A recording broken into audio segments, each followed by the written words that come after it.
이 말을 너희 귀에 담아둬라. 인자가 장차 사람들의 손에 넘겨지리라 하시되 그들이 이 말씀을 알지 못하니 이는 그들로 깨닫지 못하게 숨긴 바 되었음이라. 또 그들은 이 말씀을 묻기도 두려워하더라. 새벽 이슬 같은 생명의 기도자 여러분, 예수 앞에서는 영광을 품고 세상을 살아갈 수 있는 믿음과 소망과 사랑의 복됨이 늘 새롭기를 소망합니다. 오늘 우리가 읽어갈 하나님의 말씀은 누가복음 9장 37절에서 50절까지의 말씀으로서 이제 예수님의 나사렛 선언으로 이루어지는 이 갈릴리 사역, 제자들을 부르시고 그 죄인을 용서하시는 하나님의 나라 곧 메시아 사역이 열려지며 하나님의 역사가 여기 펼쳐지게 됩니다. 우리는 이 예수님의 천국 역사 속에서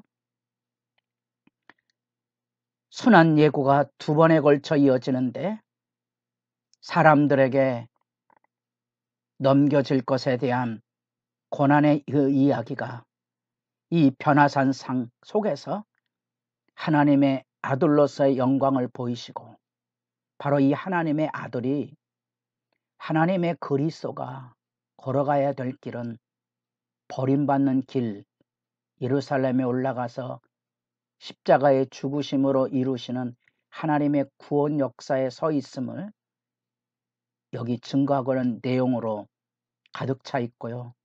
그래서 이 누가복음에서 정점에 우리는 이 갈릴리 사역의 매듭으로서 하나님의 아들이 가시는 그 길의 말씀을 읽고 있는데 그 읽고 있는 핵심 메시지는 십자가의 순환입니다. 이것은 그 당시로는 메시아가 오면 악의 세력을 전부 진멸하고 새로운 하나님의 나라를 이룰 때 유대인들이 그 앞에 회복된다는 사실을 가지고 있었기 때문에 그들이 기다리는 메시아의 세계는 마지막 날의 완전한 심판입니다. 예수님께서 지금 그 심판을 여기 이루지도 아니하면서 죄를 사한다. 충격적인 메시지죠. 이 하나님이 아닌데 사람이 죄를 사한다면 더 이상 성전이 의미가 없어지는 혁명적인 선언이거든요. 이해하기 어려운 거죠.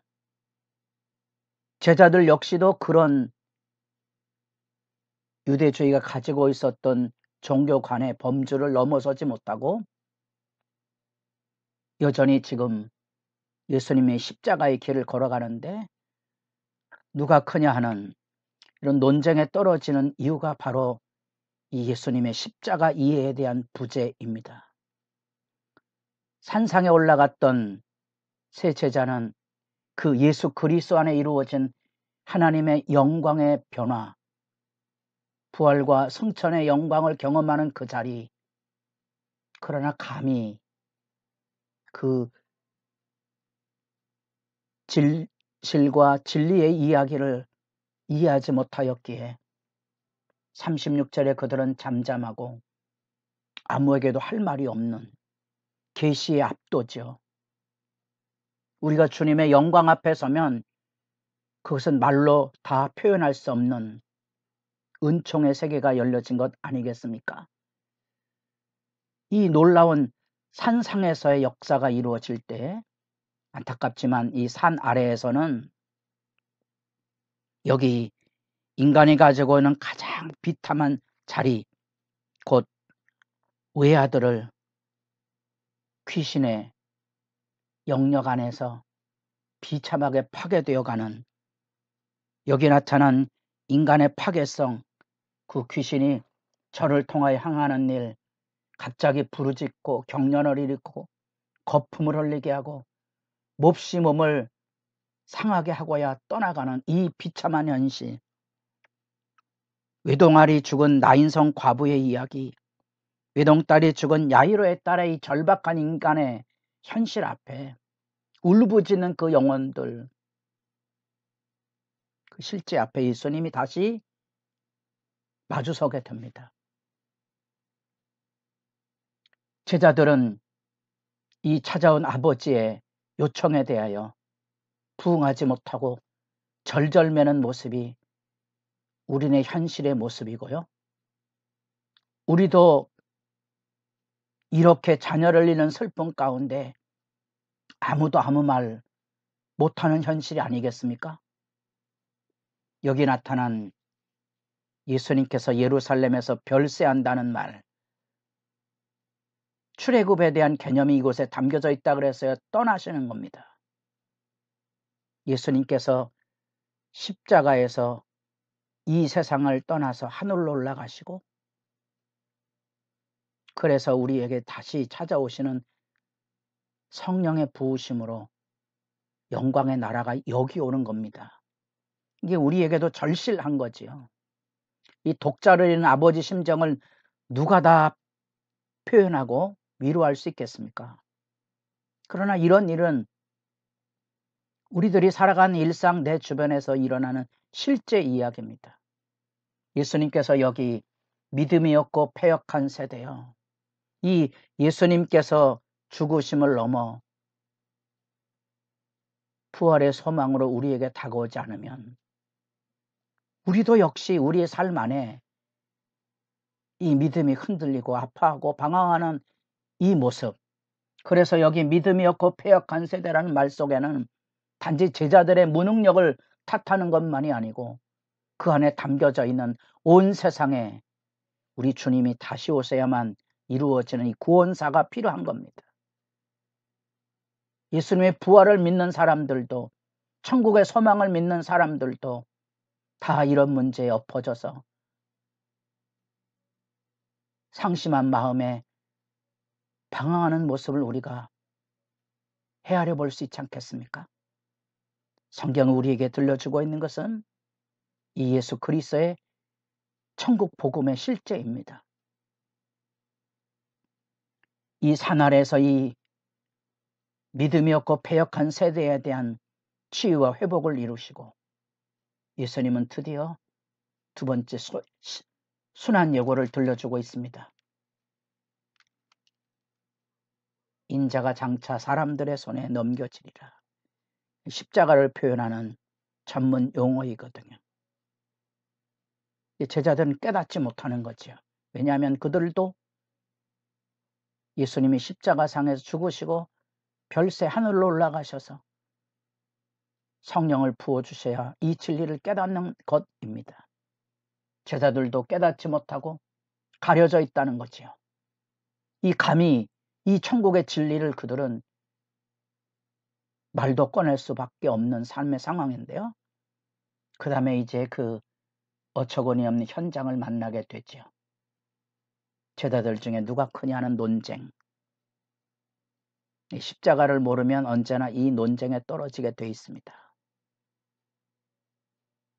십자가를 모르면 메시아가 누구인지 모르거든요.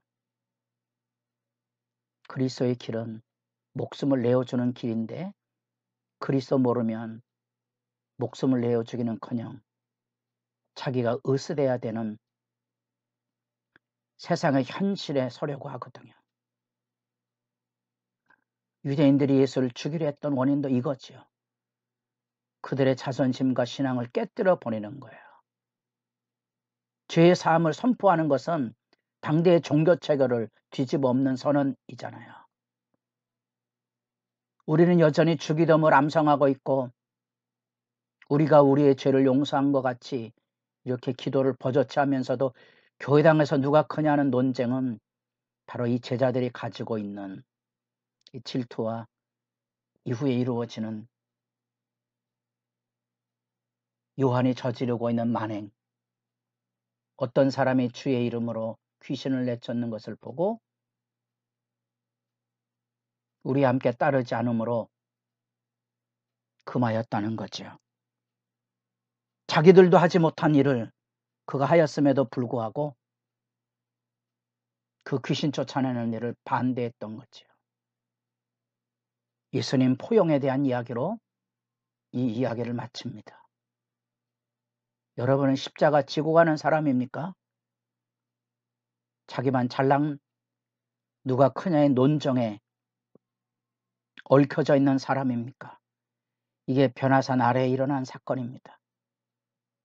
하나님 나라의 복음은 그리스도가 순환받는다는 거죠. 여러분이 어떤 예수, 누구를 믿고 계십니까? 여러분이 믿는 예수는 십자가를 지고 가신 예수님입니까? 아니면 세상 왕권을 가지고 우리를 높이러 오시는 분이십니까? 하나님이 우리를 높이러 이 땅에 오신다고 생각하면 환호성을 부를 거 아니겠습니까? 예수님께서 이 변화산 아래에서 이루어지는 이 패역한 현실, 그렇게 절박한 예루살렘을 올라가셔서 죽으시고 부활하셔서 성령을 보내어 주심으로 죽어도 다시 사는 하나님 나라의 복음이 절박한 모습을 우리에게 그려지고 있습니다. 그래서 하나님 나라의 그 영광의 역사를 지금 귀신을 쫓아내므로 보여주시고, 이 영광의 길은 십자가 지고 가는 길로 이루어질 것을 예고해 주셨는데, 제자들의 헛발질하는 이 아픔이 마음에 와 닿죠. 여러분도 정직하게 주 앞에 엎드려 기도하는 시간이 깊어지기를 바랍니다.